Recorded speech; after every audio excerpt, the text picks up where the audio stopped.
Ansari house کی چہل پہل اور ہر جانب پھیلی مہم سرگوشیاں اس بات پر شاہد تھیں کہ گھر کے مکینوں کے علاوہ مہمان بھی قلیل مدت کے لیے اس گھر کا حصہ تھے۔ ابیہ دن چڑھے اٹھی تھی، بالوں کا گول مول سا جوڑا باندھے، ہاتھ کی پشت سے جمائی روکتی وہ شائستہ کے کمرے کی جانب بڑھ رہی تھی۔ ہلکے نیلے رنگ کے نائٹ سوٹ میں اب تک ملبوس تھی۔ اس نے دروازہ دستک دینے کی زحمت تک نہ کی تھی، سیدھی ہی اندر چلی آئی اور آ کر دھم سے بیڈ پر گر سی گئی۔ شائستہ جو کمرے کے اندر ہی بنے ڈریسنگ روم میں کھڑی وارڈروب کا دروازہ بند کر رہی تھی، اس کی آواز پر چونک کر پلٹی۔ وہ نفیس سا لباس زیب تن کیے نک سک سے تیار سی لگ رہی تھی۔ پھر اسے بیڈ پر دراز دیکھ کر سر نفی میں ہلاتی اس کے پاس چلی آئی، مسکرا کر آبی کو دیکھا۔ اٹھ گئی جناب؟ نینا مجھ سے پوچھ رہی تھی کہ تمہیں اٹھاؤں یا نہیں، پھر میں نے انکار کر دیا۔ اچھا ہوا فریش ہو کر ہی اٹھی ہو۔ بالکل۔ انہوں نے اس کے ساتھ بیٹھتے ہوئے اس کی پیشانی پر اپنے لب رکھے تھے۔ ابیہ بیزار تھی، بیزار ہی رہی۔ اس کے بگڑے سے تاثرات شائستہ کو کچھ اور ہی کہانی سنانے لگے تھے۔ کیا خاک نیند آئی ہے مجھے؟ اس نے کہہ کر سر جھٹکا تو وہ چونکی، پھر ابرو نہ سمجھی سے سکیڑ کر اسے دیکھا۔ کیوں بھئی؟ اتنی دیر تو سوتی رہی ہو۔ بس مجھے ایک بات پوچھنی ہے ماما کہ وہ عورت ہمارے گھر کے انتہائی ذاتی فنکشن میں کس خوشی میں نمودار ہوئی تھی؟ اسے دعوت دی کس نے تھی؟ اور وہ بھوکے غریب لوگ، وہ جنہیں ہم نے سال ہا سال منہ نہیں لگایا، لیکن جو ہی پلٹ کر غلطی سے دعوت کیا دی، وہ تو تیار بیٹھے تھے، فوراً سے آن پہنچے۔ شائستہ اب تک اسے کم فہمی سے تک رہی تھی۔ انہیں اندازہ نہ ہو سکا کہ وہ کس کے متعلق بات کر رہی ہے۔ کیا مطلب آبی؟ کس کی بات کر رہی ہو بیٹے؟ اور ابیہ نے انہیں خونخوار نگاہوں سے دیکھا تھا، تیوری چڑھا کر بہت بدتمیزی سے، اس طرح جیسے والدین کو کبھی نہیں دیکھنا چاہیے۔ ماما فار گاڈ سیک یار، اتنی معصوم نہ بنے۔ آپ جانتی ہیں کہ میں کن کی بات کر رہی ہوں؟ وہ نازنین، وہ کیا کر رہی تھی کل کے فنکشن میں؟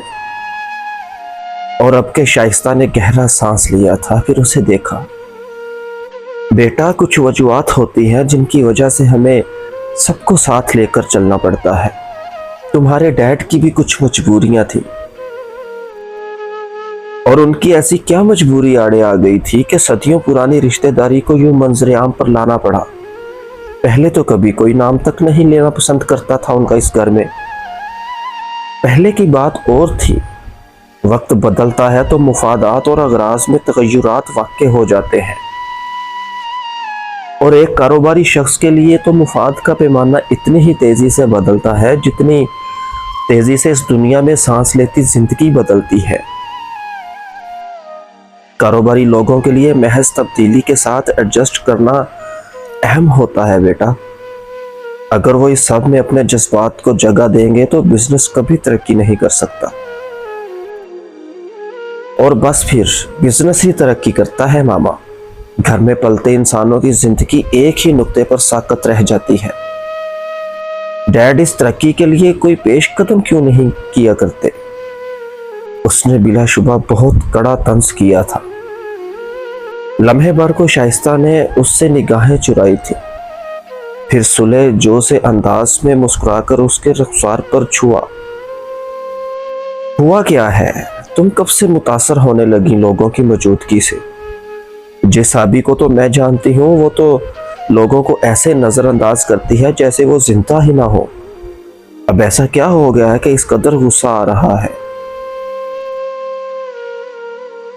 ان کی بات پر وہ یکدم سیدھی ہو بیٹھی تھی، پھر بے چینی سے لب کاٹنے لگی۔